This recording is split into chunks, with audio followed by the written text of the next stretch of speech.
As illustrated by the study done by McKinsey and Company, we're seeing a pipeline effect within the workforce. At entry level, we're seeing close to 50-50 men and women working, but as you advance into C-suite and executive positions, we're seeing 19% women compared to an 81% men.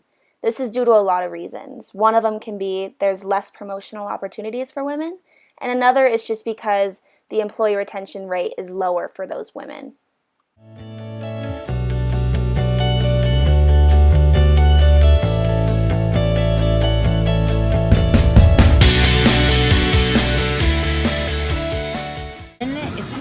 Important for leaders at the top to model the right kind of behavior, right? And I think that's huge, right? So for your CEO, your executive leadership, to be modeling, all the things we talked about in class, right? Not showing implicit bias, putting in policies and practices that actually help retain women and let women thrive at work, those kinds of things.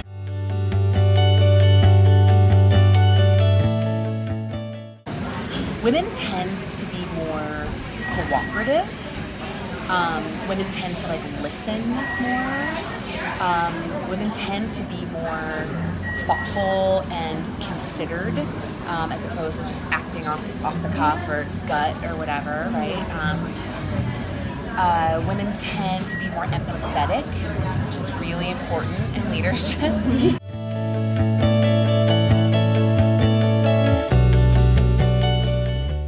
Really important for you women to go out and stick up for each other and talk to each other, right? Don't be isolated in your first jobs. When you're experiencing things, talk to other women, see if it's a bigger pattern.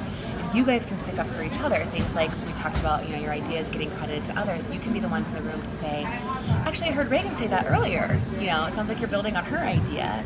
But it's really important to have the guys you're working with do the same thing, right? So it's equally important, or maybe even potentially more important, for the guys to be aware of this and to know how to react to.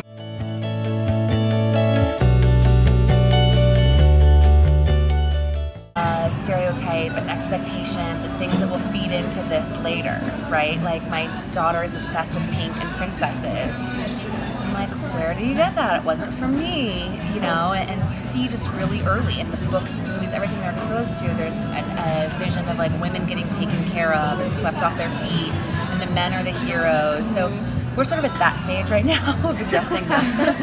And we try to do it, I think, one, really proactively by giving them good role models and helping them see that they are strong and brave and smart.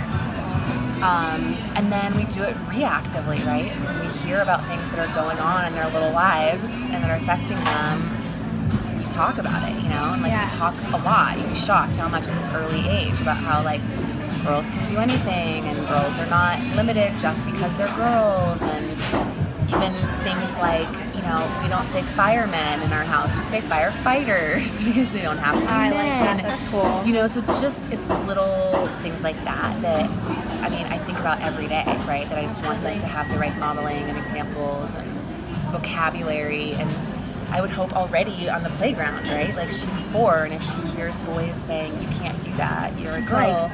I'm pretty sure she and all her little friends are being raised the same way would be like, that's not true. We know we can do that. So, it's an evolution. It's a journey. I wouldn't say we have all the answers, but it's definitely something we think about every day, even at that early stage.